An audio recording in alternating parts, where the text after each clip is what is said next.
The Palace of Versailles, a name synonymous with grandeur and opulence, stands as a testament to both the ambition of kings and the struggles of the common man.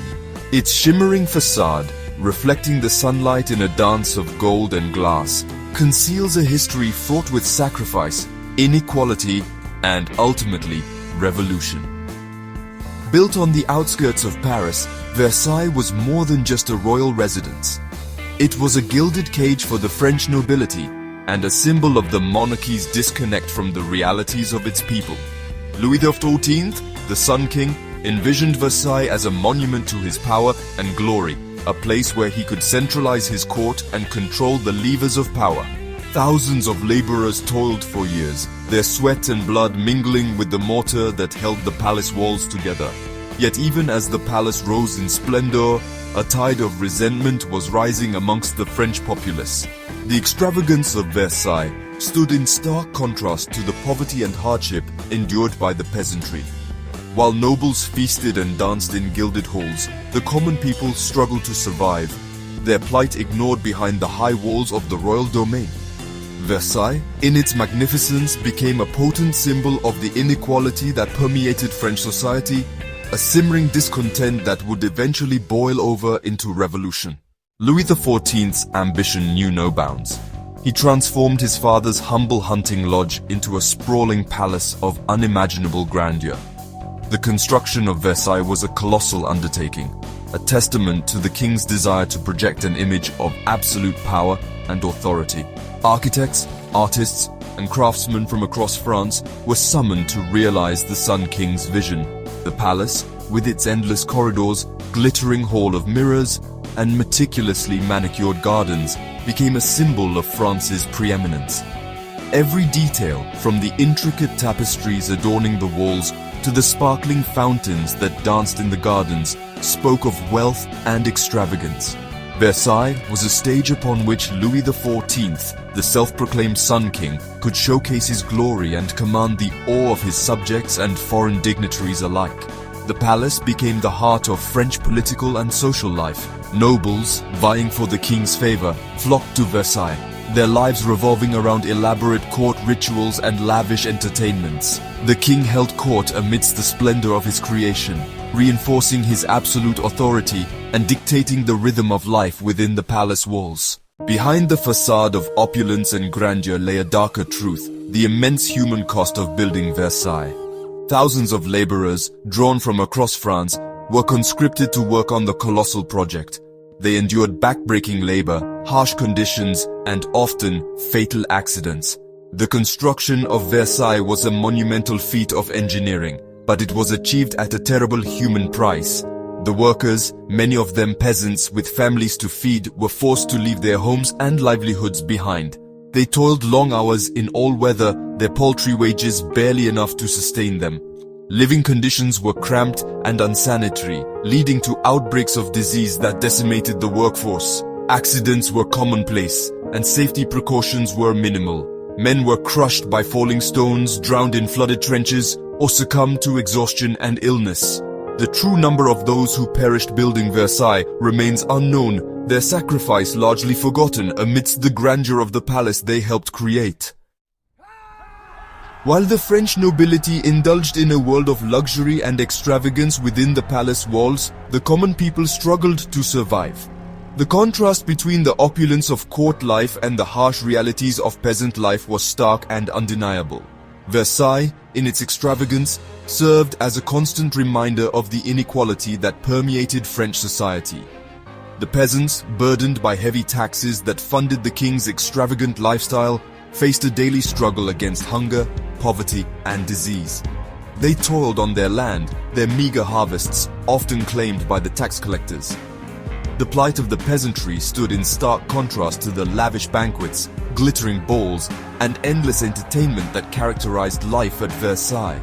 The resentment felt by the common people towards the monarchy and the privileged elite grew with each passing year.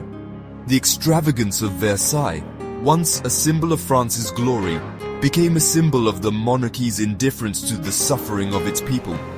This resentment, fueled by economic hardship and social injustice, would eventually ignite the fires of revolution. Amidst the splendor and grandeur of Versailles, a different kind of drama unfolded, the complex web of political intrigues and power struggles.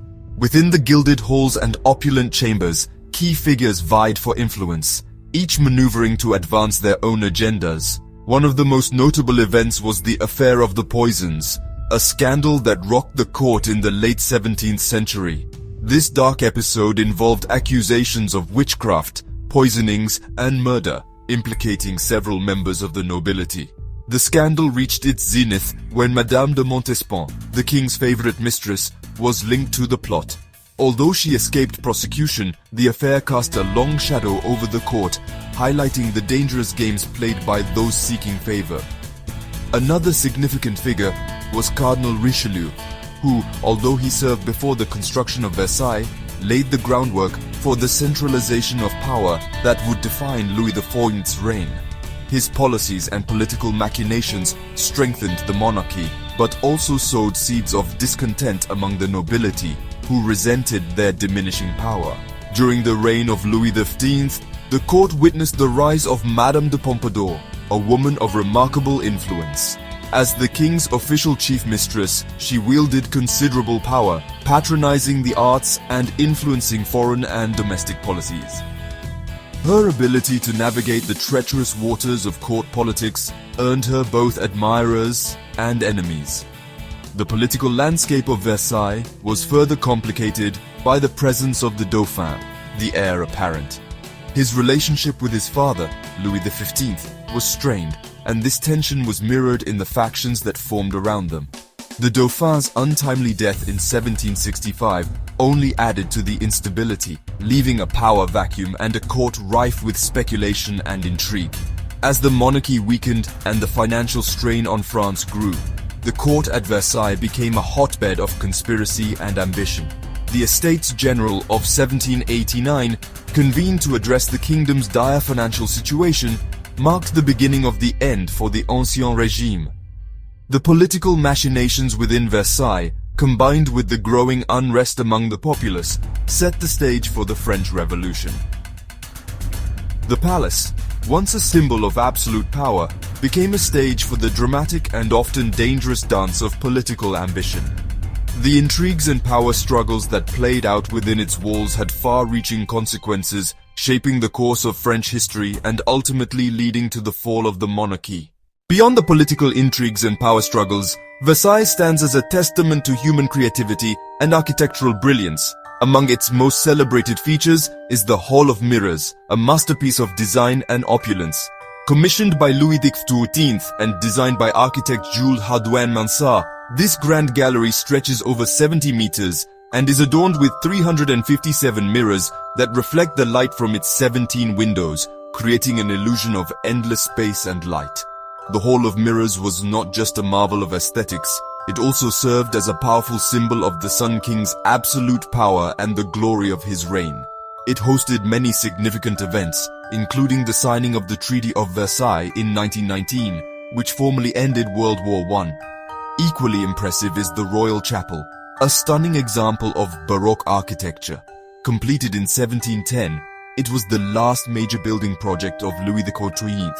The chapel's soaring ceilings, intricate sculptures, and exquisite stained glass windows create a space of ethereal beauty and spiritual grandeur. The two-story design, with the royal family seated on the upper level and the court below, reinforced the hierarchical structure of the time. The royal chapel was the setting for important religious ceremonies, including royal weddings and baptisms, further cementing its significance in the life of the court. The influence of Versailles' architectural innovations extended far beyond France. The Hall of Mirrors and the Royal Chapel inspired numerous European palaces and public buildings, setting a new standard for luxury and elegance. Architects and artists from across the continent visited Versailles to study its designs, leading to the spread of the French Baroque style. This cultural exchange helped to shape the architectural landscape of Europe, leaving a lasting legacy that can still be seen today. The artistic achievements of Versailles were not limited to its architecture. The palace was a hub of artistic patronage, attracting some of the finest painters, sculptors, and craftsmen of the age. The opulent interiors, decorated with magnificent frescoes, tapestries, and furnishings, showcased the height of artistic skill and creativity. The gardens, designed by André Lenotre, were a masterpiece of landscape architecture, blending natural beauty with geometric precision. In its architecture and art, Versailles encapsulated the ideals of the French Baroque: grandeur, drama, and a harmonious blend of form and function. These achievements, alongside its role as a center of political power, ensured that Versailles would be remembered not just as a palace, but as a symbol of an era.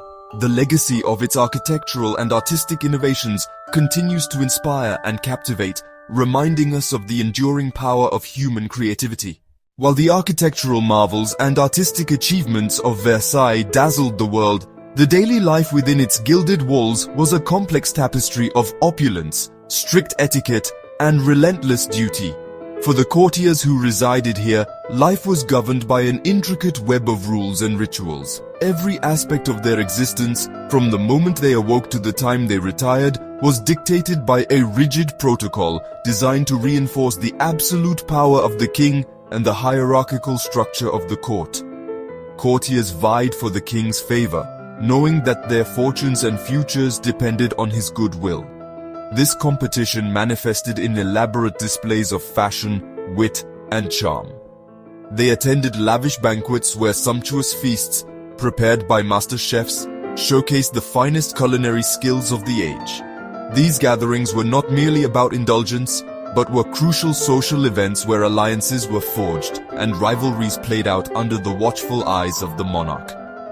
Behind the scenes, a vast army of servants worked tirelessly to maintain the splendor of Versailles. From the early morning hours, when the palace began to stir, to the late-night revelries, their efforts ensured that every detail was perfect. The servants, often invisible to the courtiers, performed their duties with precision and dedication. Whether tending the extensive gardens, preparing the elaborate meals, or maintaining the sumptuous interiors, their work was essential to the smooth operation of the palace. The strict etiquette extended to the servants as well. They followed a hierarchy of their own, with each role clearly defined and respected.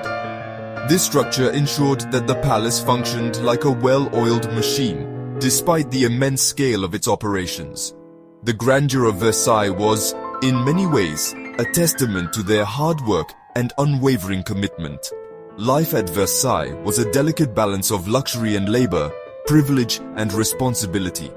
The courtiers and servants, though worlds apart in status, were both integral to the life of the palace. Their stories, woven into the fabric of Versailles, add depth and dimension to our understanding of this iconic symbol of an era.